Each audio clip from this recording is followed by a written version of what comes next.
The communication arrived on a Tuesday morning, crackling through the deep space receivers at Luna Base like a prayer from the desperate.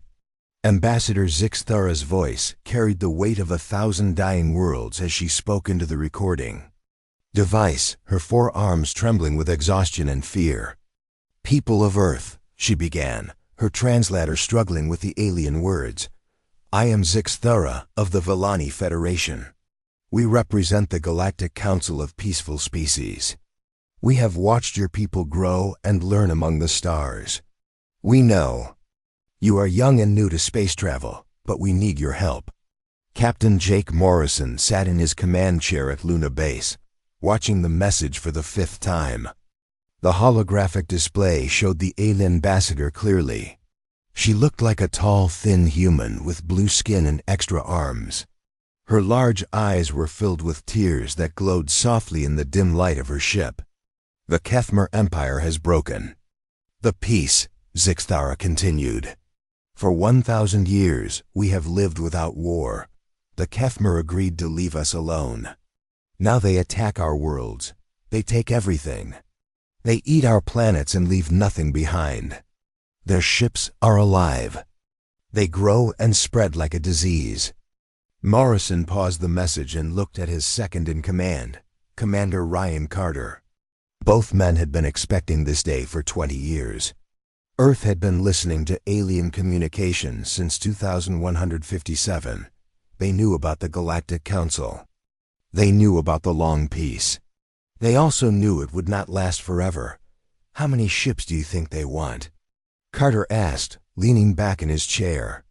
"Maybe 100, Morrison replied. "They probably think we have 3 or 4 decent warships and some cargo vessels." Carter laughed quietly. "They have no idea what we've been building out there, do they?" Morrison shook his head and started. The message again. Zixthara was still talking, her voice becoming more desperate with each word. "We offer you full membership in the Galactic Council.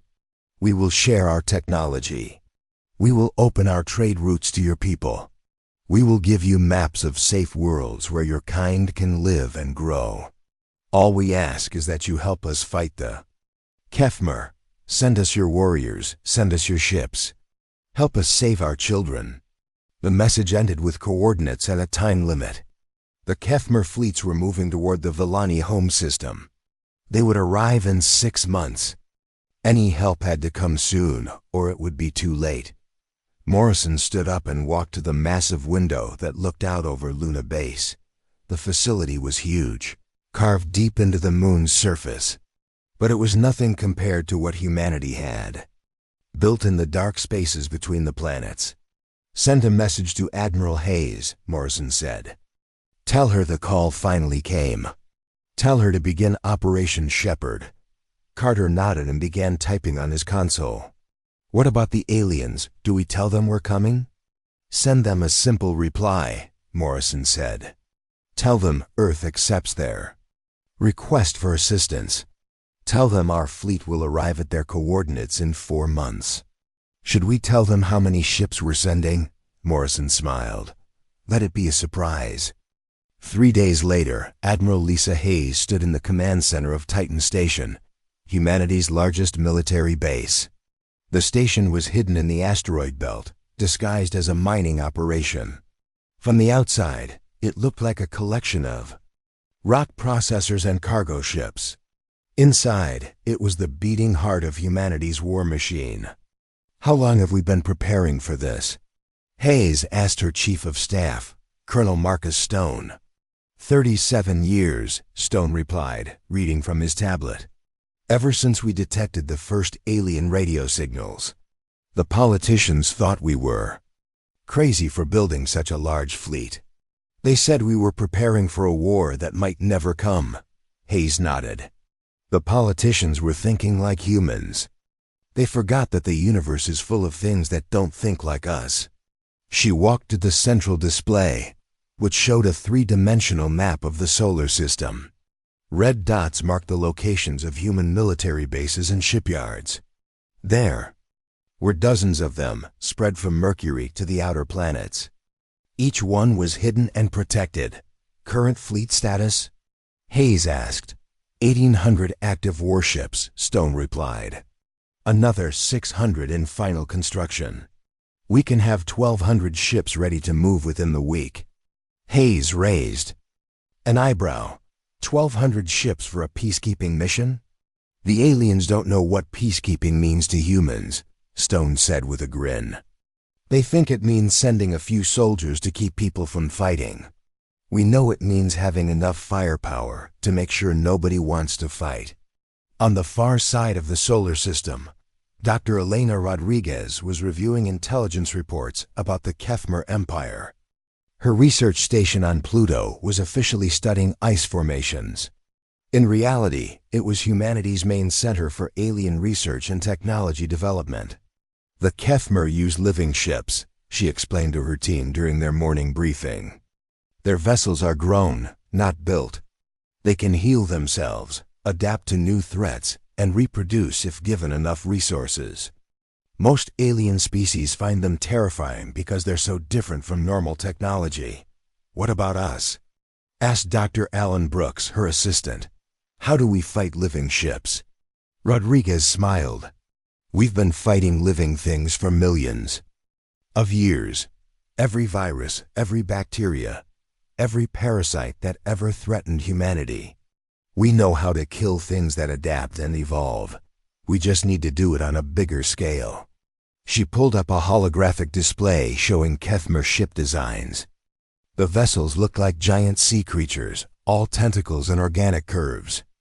They were beautiful in their own way, but clearly designed for destruction. The aliens are afraid because they've never seen anything like this, Rodriguez continued. They've had peace for so long that they forgot how to fight an enemy that wants to destroy everything. They're trying to use police tactics against an extinction-level threat. Meanwhile, Captain Amy Foster was leading a training exercise in the rings of Saturn. Her ship, the U.S. Vengeance, was one of humanity's newest dreadnoughts. It was 3 kilometers long and carried enough firepower to glass a small planet.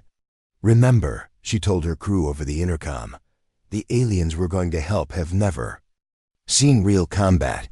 They're going to be shocked by how we fight. Try not to scare them too much. Her weapons officer, Lieutenant Danny Clark, laughed. Captain, our standard boarding procedures would give them nightmares. That's exactly what I'm worried about, Foster replied.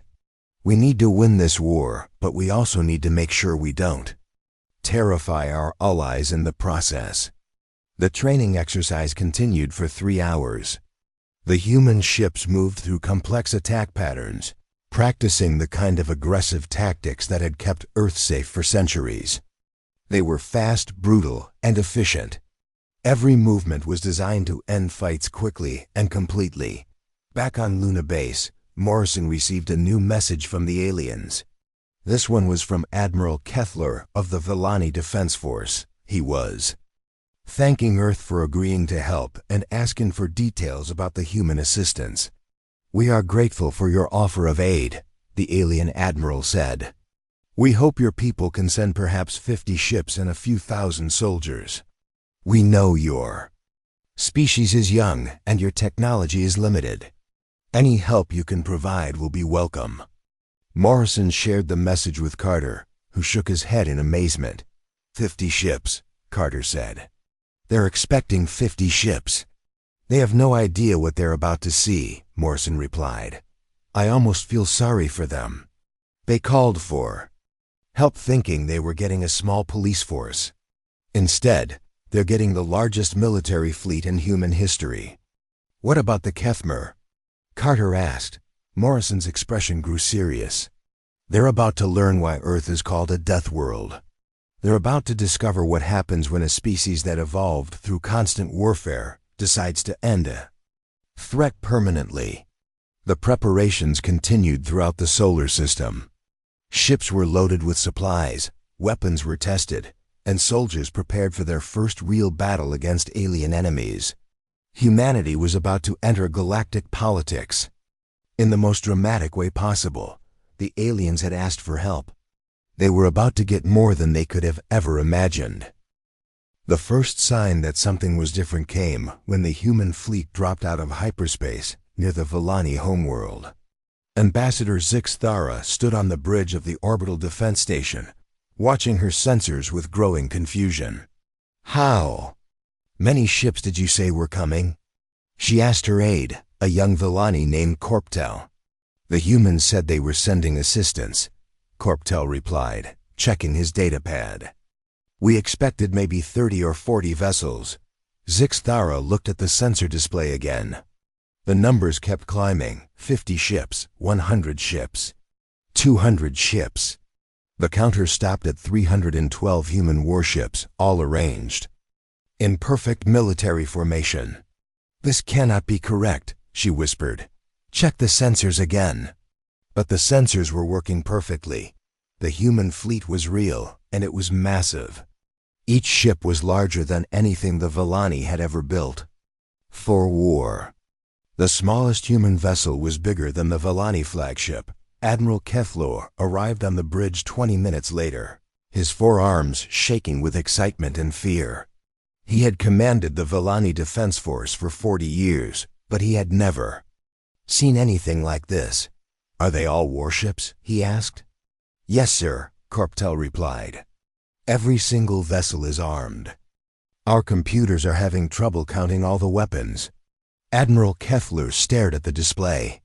In his experience, most species sent cargo ships with their military vessels.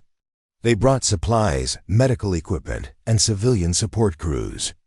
The humans had sent nothing but instruments of war. Captain Amy Foster commanded the lead human ship, the UE's Vengeance.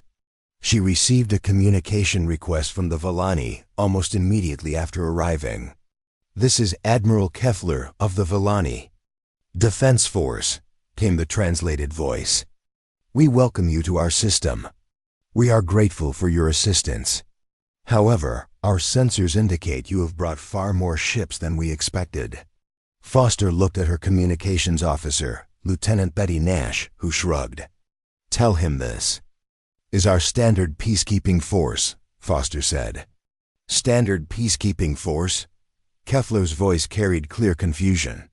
You brought over 300 warships for peacekeeping? Admiral, Foster replied calmly, this is actually a light deployment for us. We brought what we thought would be appropriate for the mission.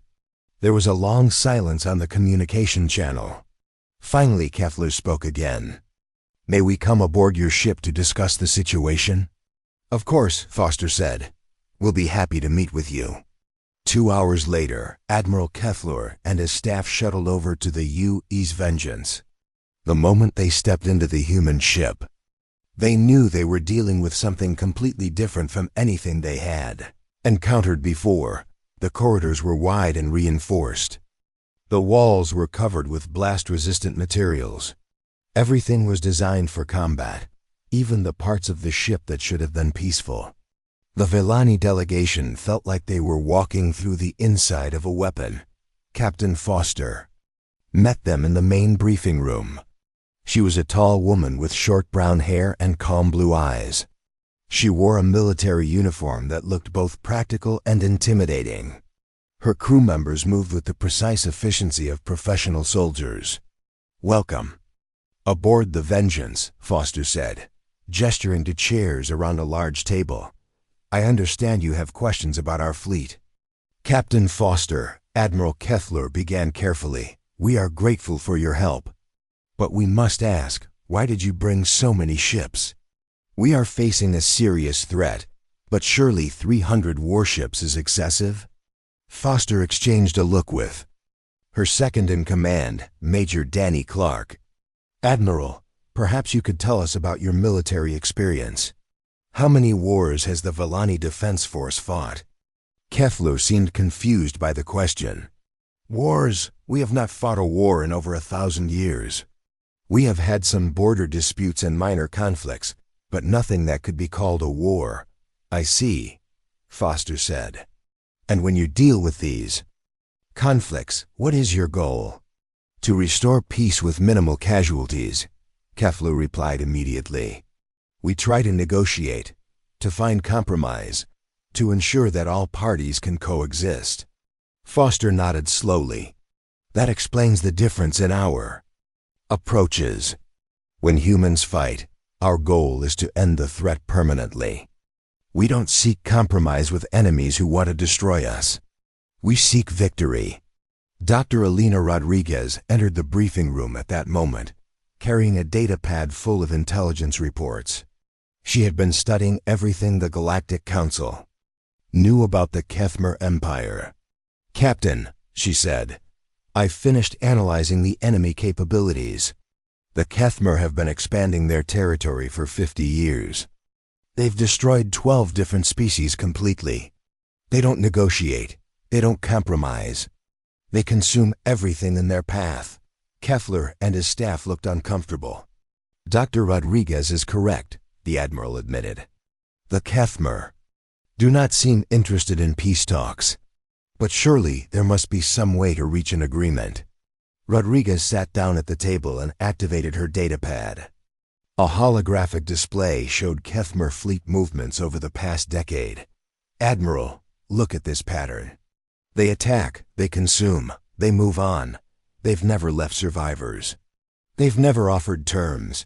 They're not interested in coexistence." "But there must be something," insisted Corptel, Kothler's aide.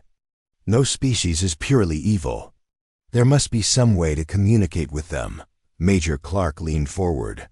"With respect, sir, you're thinking like someone who has lived in peace for 1,000 years. You're trying to apply peaceful solutions to an enemy that doesn't understand peace." "And you understand this enemy?" Kethler asked. "We understand the type," Foster replied. "Humans have dealt with enemies like this before. Species that want nothing but destruction. Groups that see negotiation as weakness. We've learned that the only way to stop them is to make it impossible for them to continue." The Villani delegation looked around the room at the human officers. These people spoke about war and destruction with the same calm tone that Villani used to discuss trade agreements. It was deeply unsettling. "Captain Foster," Kethler said slowly, "what exactly do you mean by making it impossible for them to continue?" Foster was quiet for a moment, choosing her words carefully. "Admiral, when the Kethmer attacked your people, what was your response?" "We sent our defense fleet to protect our colonies. We tried to drive them away from our territory, and when they came back, we boot sent the fleet again." "Right," Foster said. "You've been playing defense for months, trying to protect your people while hoping the Kethmer will eventually give up and go away. But they're not going to give up, are they?" Kethler shook his head sadly. "No, they keep coming back stronger." "That's because you're not addressing the source of the problem," Major Clark explained. "You're treating the symptoms, not the disease. The Kethmer will keep attacking until they can't attack anymore." "What do you propose?" asked Dr. Velnter, the Villani science officer. Rodriguez pulled up another display. "We've identified 17 Kethmer fleet bases, 43 shipyards, and 9 core worlds. They have approximately 800 active warships and the capacity to build more." "Those are impressive intelligence capabilities," Kethler said. "We've been studying them since we received your message," Foster replied. "The question is, what do we do with this information?" "Destroy it all," Clark said simply. The Villani delegation stared at him. "All of it?" Corptel asked. "Every fleet base, every shipyard, every facility that can build or repair their ships," Foster confirmed. "We eliminate their ability to make war." "But that would require attacking their home systems," Dr. Velnter protested. "That would mean taking the war to them instead of just defending." "Exactly," Rodriguez said. "Defense is what you've been doing for months. How has that worked out?" Kethler was quiet for a long time. Finally, he spoke. "Captain Foster, your people are asking us to change everything about how we think about conflict. For 1,000 years, we have believed that all problems can be solved through patience and negotiation. And that approach has served you well," Foster replied. "But it doesn't work against enemies who see your patience as weakness and your Desire for peace as an opportunity to attack. You're asking us to become like them, Corptel said. No, Major Clark replied firmly. We're asking you to become like us. There's a difference. We don't fight because we enjoy it. We fight because sometimes it's the only way to protect the people we care about. Foster stood up and walked to the window that looked out at the human fleet.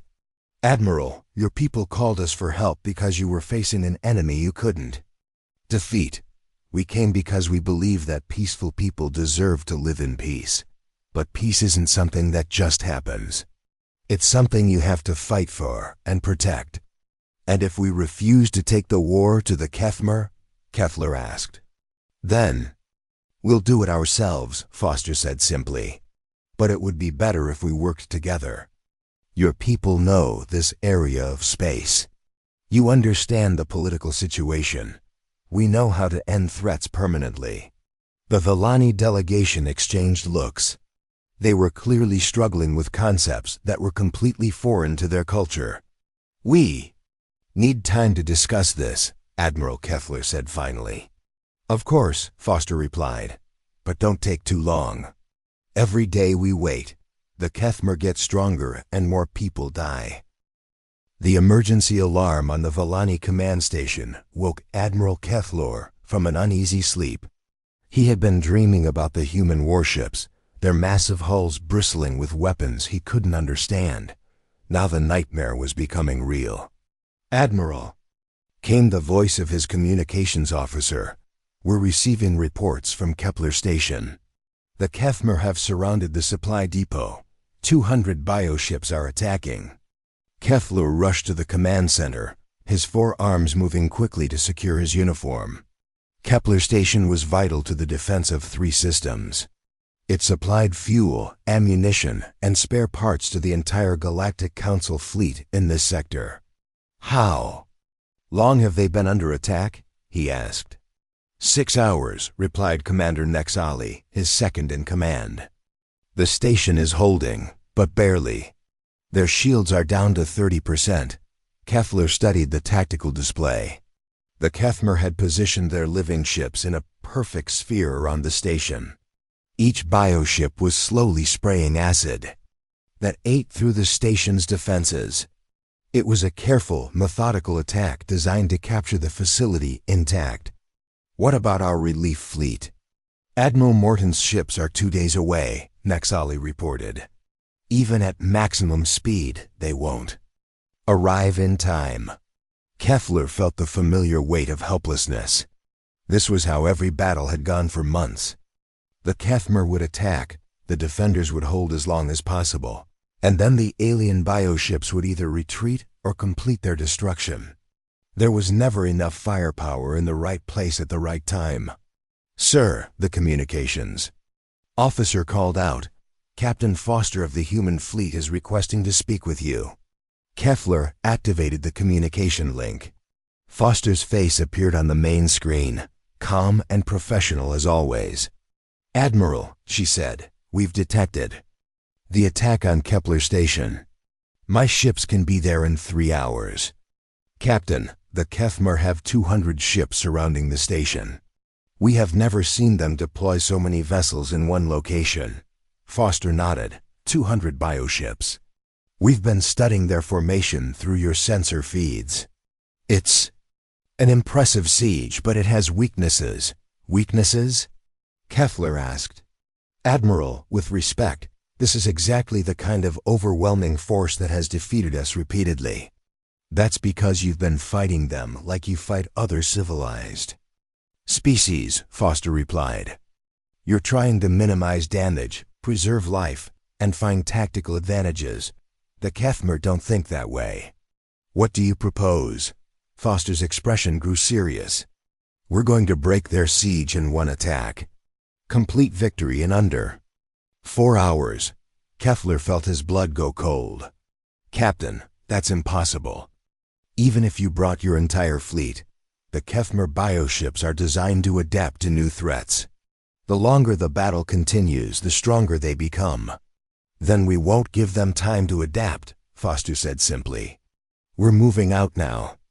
I suggest you monitor our attack carefully. You might learn something useful." The communication ended, leaving Kefler staring at the blank screen. He turned to his staff, all of whom looked as confused as he felt. "How many ships is she taking?" he asked. "Our sensors show 47 human vessels moving toward Kepler Station," reported the tactical officer. 47 ships against 200 bioships, Nexali said quietly. "This is going to be a massacre." Commander Sarah Mitchell stood on the bridge of the U's Thunder, leading the human attack force toward Kepler Station. Her ship was one of humanity's newer destroyers, built specifically for fast, aggressive combat. Behind her, 46 other human warships moved in perfect formation. "All ships, this is Mitchell," she spoke into her communications system. "Remember, this is our introduction to galactic warfare. Let's make it memorable.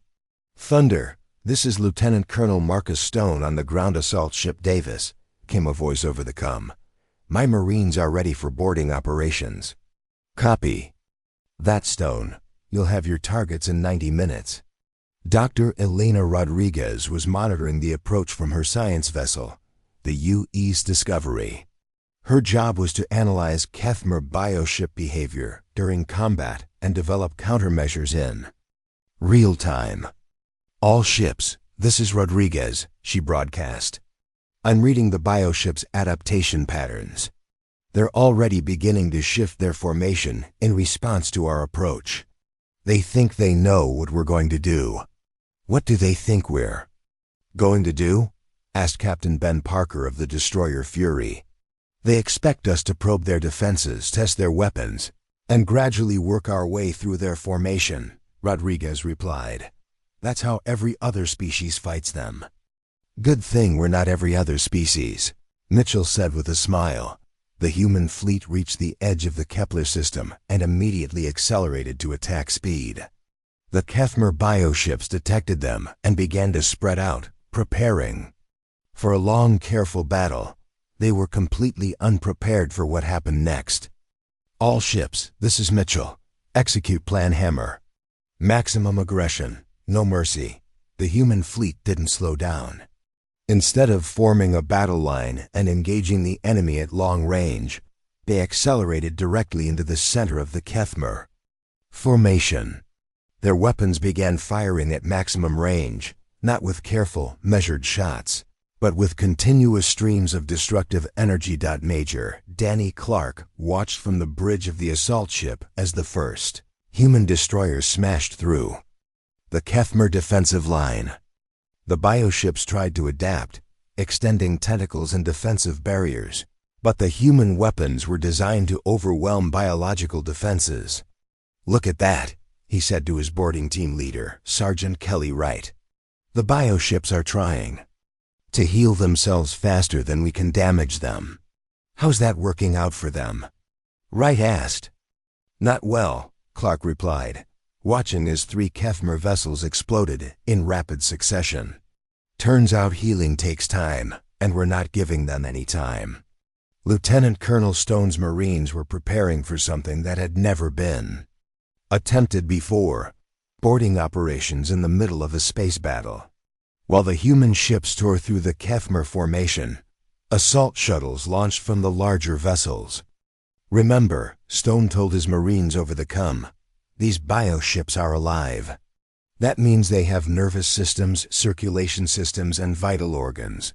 Find them and destroy them." The first boarding shuttle attached itself to a wounded Kethmer vessel. The bioship tried to reject the foreign object, but Stone's Marines cut through its living hull with plasma torches and poured inside. "This is Stone," he reported. "We're inside the enemy vessel. It's like being inside a giant animal. The walls are moving, and the floor feels like muscle tissue." "Any resistance?" asked Mitchell. "Negative. The Kethmer seem to control their ships remotely. We're not finding any crew." "Then find the control center and shut it down." Stone's Marines moved through the bioship's interior, following cables that looked like nerve fibers. The ship around them shuddered and writhed as human weapons continued to tear at its exterior. "Found it," reported Sergeant Wright. "There's a chamber here that looks like a brain. It's pulsing with electrical activity." "Destroy it," Stone ordered. Wright placed an explosive charge on the bioship's control center. The detonation sent shockwaves through the entire vessel, and it immediately stopped moving. Outside, the human fleet watched as the captured bioship went dead in space. "Outstanding work, Marines," Mitchell broadcast. "All ships, you saw that. The bioships have central control nodes. Target them specifically." The battle turned into a systematic destruction of the Kefmer siege force. Human ships moved through their formation like sharks, striking fast and hard before the bioships could adapt. Boarding teams captured vessels intact, learning their weaknesses and sharing that information with the fleet. Back on the Volani command station, Admiral Kefler watched in stunned amazement. The tactical display showed Kefmer bioships being destroyed at an incredible rate. In 2 hours, the humans had eliminated over half of the enemy force. "This is impossible," Nexali whispered. "No one fights the Kefmer like this." "The humans do," Kefler replied. "Look at their tactics. They're not trying to outmaneuver the enemy or find clever solutions. They're simply applying overwhelming force at the point of contact." "But the cost," protested Commander Vexlon. "Surely they're taking massive casualties." Kefler checked the casualty reports. 3 human ships have taken damage. None have been destroyed. They've lost 12 personnel total. The final phase of the battle began when Captain Parker's destroyer Fury rammed directly into the largest Kefmer bioship. Instead of trying to destroy it with weapons, Parker used his ship as a giant missile, smashing through the bioships defenses and tearing it apart from the inside. "Fury, report your status," Mitchell called. "We took some damage, but we're still operational," Parker replied. "And the big bioship is definitely not operational anymore." Dr. Rodriguez had been taking detailed scans throughout the battle. "All ships, I've identified 17 different Kefmer adaptation attempts. None of them worked because we never gave them enough time to complete the process." "How long do these adaptations normally take?" asked Captain Lisa Brooks of the cruiser Resolute. "Based on previous alien encounters, usually 15 to 20 minutes per adaptation cycle," Rodriguez replied. "We've been killing them in less than 5 minutes." The news of the Kepler Station victory spread through both the Galactic Council and the Kefmer Empire within days. Admiral Kefler watched the reaction from his command center on the Volani homeworld. The council members were celebrating, but their joy was mixed with fear. The humans had won too easily, destroyed too completely.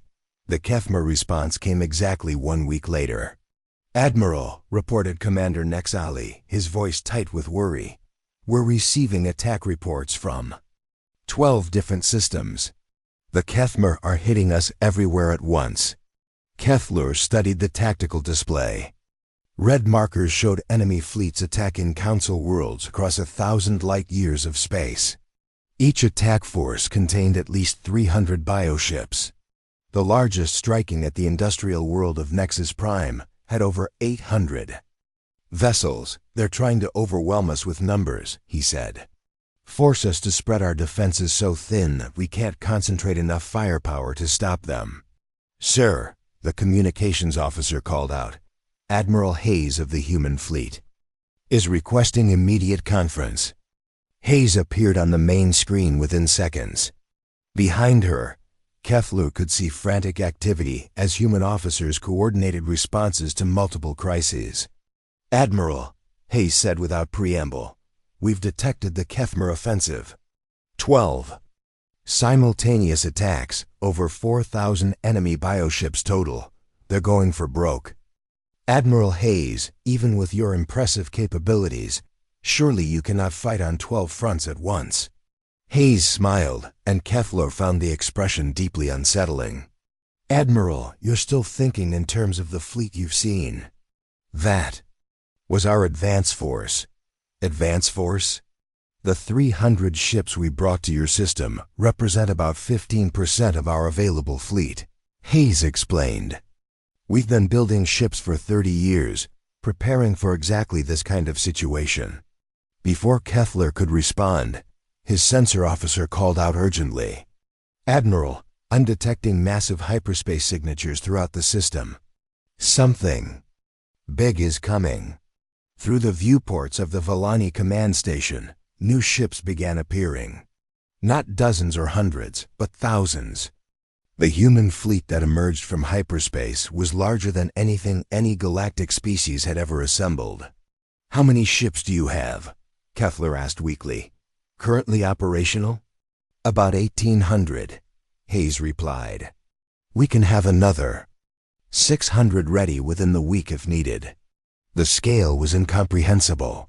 Most Council species considered 100 ships to be a massive fleet. The humans had brought a force that could fight 20 major battles simultaneously. Captain Jake Morrison now commanded Battle Group Alpha, assigned to defend the critical system of Nexus Prime. His force consisted of 250 human warships, including some of humanity's newest and most powerful vessels. "All ships, this is Morrison," he broadcast to his fleet. "The Kethmer have committed 800 bioships to this attack. Intelligence suggests this is their largest mobile fleet. We have an opportunity to cripple their entire war effort in one battle." Major Danny Clark, now commanding a Marine assault group aboard the battleship Titan, studied the enemy formation. 800 ships, he said to his staff. "They really want Nexus Prime. The planet produces 30% of the Council's industrial output," explained Colonel Betty Nash, his intelligence officer. "If they take it, they can build bioships 3 times faster. Then we don't let them take it," Clark said simply. Dr. Elena Rodriguez was coordinating the scientific analysis from her mobile research ship. Her team had spent weeks studying the captured Kethmer bioships from Kepler Station, and they had made several important discoveries. "All ships, this is Rodriguez," she broadcast. "I'm uploading new tactical data. We've identified critical vulnerabilities in Kethmer bioship designs. Target these specific areas for maximum effectiveness." The data package contained detailed information about bioship nervous systems, power distribution networks, and regeneration capabilities. Human weapons officers studied the information and began modifying their targeting protocols. Meanwhile, Lieutenant Colonel Marcus Stone was preparing for the largest boarding operation in human history. His Marines would attempt to capture dozens of enemy bioships intact, providing both intelligence and tactical advantages.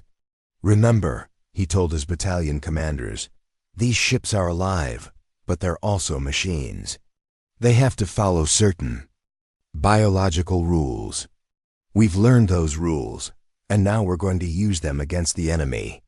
The Battle of Nexus Prime began when the Kethmer fleet approached the planet's orbital defenses. The Council forces had managed to assemble 60 ships from 3 different species. Against 800 bioships, they had no chance of victory. Then the human fleet arrived. Morrison's ships didn't approach cautiously or form defensive lines. Instead, they accelerated directly toward the enemy fleet at maximum speed, weapons already firing. "All ships, execute Operation Thunder," Morrison commanded. "Hit them hard, hit them fast, give them no time to adapt." The human attack was like a hammer striking an egg. Their ships tore through the Kethmer formation with devastating efficiency. Bioships that had terrorized the galaxy for months were destroyed in minutes. Captain Amy Foster, commanding the dreadnought Vengeance, led the main assault. Her ship's weapons could destroy a bioship with a single concentrated burst. Around her, human destroyers and cruisers moved like a pack of wolves, isolating enemy vessels and tearing them apart. "Vengeance, this is Morrison. Take your battle group and eliminate their command cluster. Intelligence indicates 6 large bioships are coordinating the entire attack." "Copy that, Admiral." moving to engage. Foster's battle group smashed through 3 defensive lines to reach the Kethmer command ships. These bioships were massive, each one nearly as large as a human battleship. They had thick armor and powerful weapons, but they were designed to direct battles, not fight them. All ships, concentrate fire on the lead command ship, Foster ordered. Let's see how well they coordinate without their leadership. The destruction of the first command ship sent shockwaves through the entire Kethmer fleet. Bayo ships that had been moving in perfect coordination suddenly began operating independently. Their formation fell apart as individual vessels tried to adapt to the loss of central control. Stone's Marines struck at that moment, launching boarding actions against 15 different bioships simultaneously. The enemy was so focused on the external battle that they had no defense against internal attacks. "This is Stone," he reported. "We're inside multiple bioships. The interiors are like living caves, all organic material and biological systems. My teams are following the nerve clusters to find control centers." "Outstanding work, Colonel. How many can you take intact?" "At least half of our targets, sir. Maybe more." These bioships weren't designed to fight off boarding parties. Dr. Rodriguez was monitoring the battle from a safe distance, analyzing Kethmer adaptation attempts. "All ships, the enemy is trying to coordinate a retreat. They're pulling back their damaged vessels and attempting to regroup." "Negative," Morrison replied immediately. "No retreat. We finish this here and now. All ships, pursue and destroy. Do not allow any bioships to escape." The human fleet split into hunting groups, chasing down fleeing Kethmer vessels across the entire system. It was a coordinated slaughter, designed to eliminate the enemy's ability to fight rather than simply driving them away. Captain Ben Parker, commanding the destroyer Fury, cornered 3 bioships near the system's outer planets. "This is Parker. I have 3 enemy vessels trying to reach the hyperspace limit. Permission to ram?" "Permission granted," Morrison replied. "All ships, whatever it takes to stop them." Parker's ship accelerated to ramming speed and smashed through the lead bioship's hull. The impact destroyed both vessels, but it prevented the other 2 bioships from escaping. They were destroyed by arriving human reinforcements moments later. Battle lasted 8 hours. When it ended, all 800 Kethmer bioships had been destroyed or captured. The human fleet had lost 7 ships and 300 personnel. By galactic standards, it wasn't even a fair fight. Admiral Kethler watched the battle reports from all 12 attack sites. The results were the same everywhere. Human fleets had met Kethmer attacks and completely destroyed them. In one day, the humans had eliminated over 4,000 enemy bioships. "Sir," reported Nexali, "we're receiving communication from Admiral Hayes." Hayes appeared on screen, looking tired but satisfied. "Admiral Kethler, I'm pleased to report that all Kethmer attacks have been repelled. Enemy losses are estimated at 100%. 100%? We didn't allow any bioships to escape," Hayes explained. "Every ship that participated in today's attacks has been destroyed or captured. The Kethmer Empire just lost its entire mobile fleet." Kethler stared at the tactical displays showing the aftermath of 12 battles.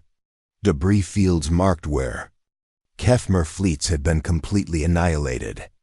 Human ships were already beginning salvage and analysis operations. "Admiral Hayes," he said slowly, "what you accomplished today is impossible by our understanding of warfare." "It's only impossible if you're trying to fight a limited war," Hayes replied. "We don't fight limited wars against enemies who want to destroy us. We fight total wars designed to eliminate the threat permanently." 6 months after the destruction of the Kethmer Mobo fleet, Ambassador Zix Thora stood in the observation deck of her ship, watching something that should have been impossible. Below her, the former Kethmer homeworld was green and peaceful. Children played in parks that had been built over the ruins of bioship factories. Schools and hospitals occupied spaces where weapons laboratories once stood. The transformation was complete. The Kethmer Empire had not just been defeated. It had been completely reconstructed. "Ambassador," called her aide, Corptel, "Admiral Hayes has arrived for the final meeting." Zixthara turned to see the human admiral approaching through the ship's corridors. Hayes looked older than she had 8 months ago, but there was a satisfaction in her expression that had not been there during the war.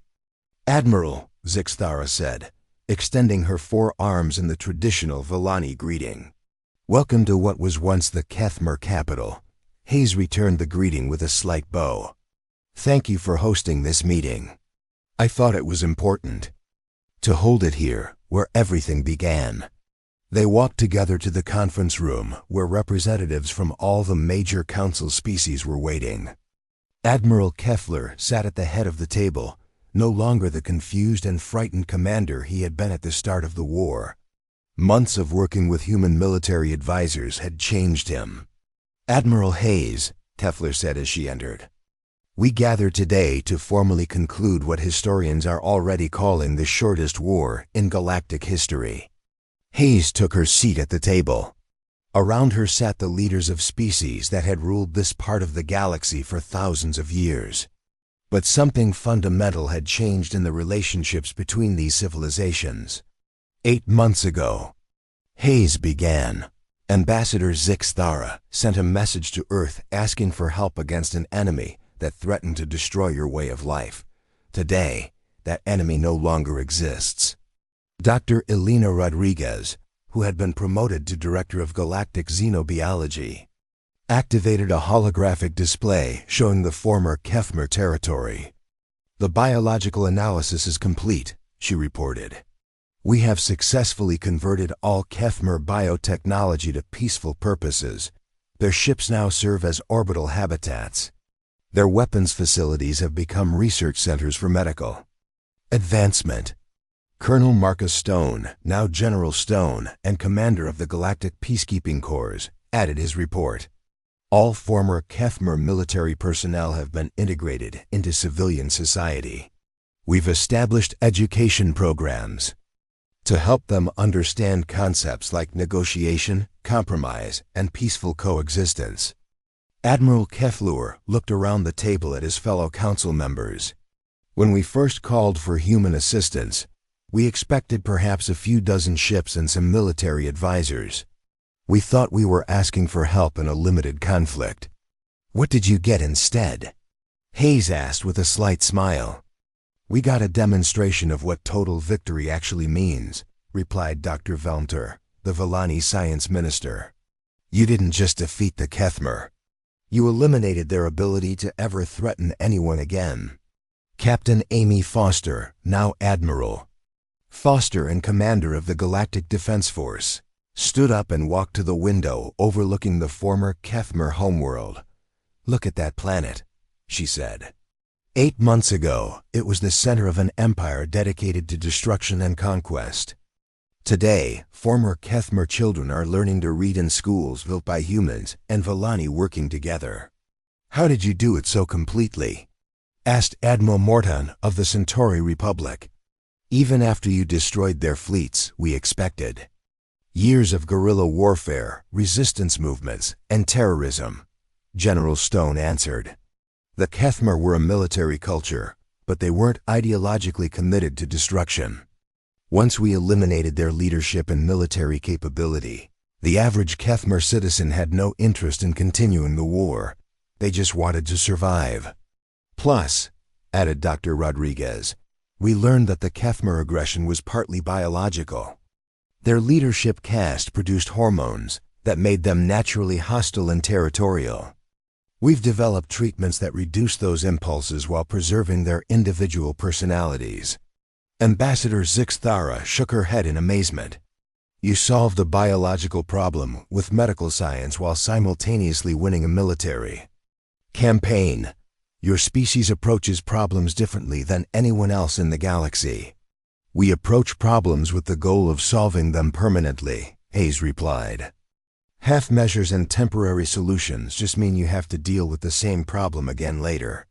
Captain Jake Morrison, now in charge of human fleet operations throughout Council space, brought up another holographic display. This one showed human bases scattered across dozens of systems. The Galactic Council asked us what we wanted in return for our assistance, he said. Some species offered us territory. Others offered trade rights or technology. But we asked for something different. You asked for military bases, Kefler said. We asked for the right to prevent future wars, Morrison corrected. These bases aren't for conquest or control. They're for deterrence. Every potential aggressor in this part of the galaxy now knows that if they attack a council member, they'll face the human fleet. The room was quiet for a moment. Everyone present understood the implications. Humanity had become the dominant military power in known space, but they had used that power to create peace rather than expand their territory. There's something else we need to discuss, Haz said, her tone becoming more serious. Earth has been monitoring communications from beyond Council space. There are other hostile species out there. The Kethmer were not unique. Dr. Rodriguez activated another display showing signals from distant star systems. We've detected at least 3 other aggressive civilizations in nearby regions of the galaxy. They've been watching our war with the Kethmer, and they're not happy with the results. Are you saying we might face other invasions? Asked Dr. Velmter. We're saying that peace requires constant vigilance, General Stone replied. The Kethmer attacked because they thought the Council was weak and divided. Other species might make the same mistake. Admiral Foster returned to her seat. That's why we're establishing the Galactic Defense Force as a permanent institution. Council species will provide personnel and resources, while humans provide command structure and strategic planning. You're asking us to militarize our entire civilization, observed Admiral Morton. We're asking you to be realistic about the nature of the universe, Hayes replied. For 1,000 years you had peace because you were lucky. The Kethmer proved that luck doesn't last forever. Morrison pulled up one final display, showing the current deployment of human and allied forces.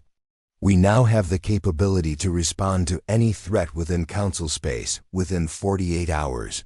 No species will be left to face aggression alone. And if other species choose not to participate in this defense alliance, asked Kefler, then they face the universe alone, Hayes said simply. We're not forcing anyone to join. But we're also not extending our protection to species that aren't willing to contribute to the common defense.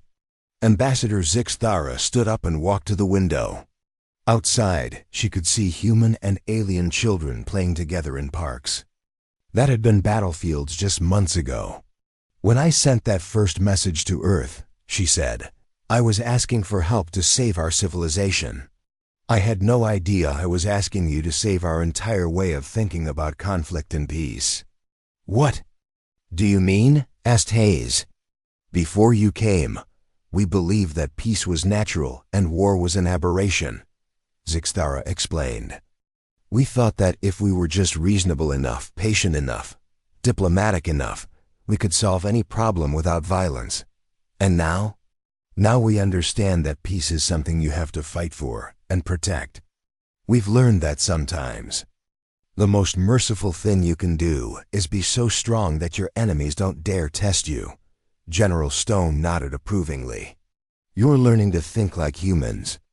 That's going to serve you well in the years ahead. Dr. Rodriguez deactivated her displays and gathered her data pads. The biological integration of former Kethmer populations is proceeding smoothly. Within 2 generations, the differences between former enemies and Council citizens will be negligible. What about their biotechnology? Asked Admiral Morton. That knowledge could be dangerous in the wrong hands. We've classified and secured all military applications, Rodriguez replied. But the medical and agricultural applications are being shared with all Council species. Former Keth-Moore bioships are being converted into mobile hospitals and food production facilities. Admiral Foster checked her chronometer. I need to return to the fleet. We have patrol schedules to maintain and training exercises to conduct. Training. Exercises? Asked Kethler. Joint operations between human and council forces, Foster explained. We're teaching your officers how to fight like humans, and we're learning how to coordinate with your species' natural abilities. Hai stood to leave. This meeting marks the official end of the Keth-Moore War and the beginning of a new era in galactic politics. The council species are no longer isolated civilizations hoping for peace. You're now part of a defensive alliance capable of protecting that peace. As the meeting broke up, Admiral Kethler approached Hayes privately. Admiral, may I ask you a personal question? Of course.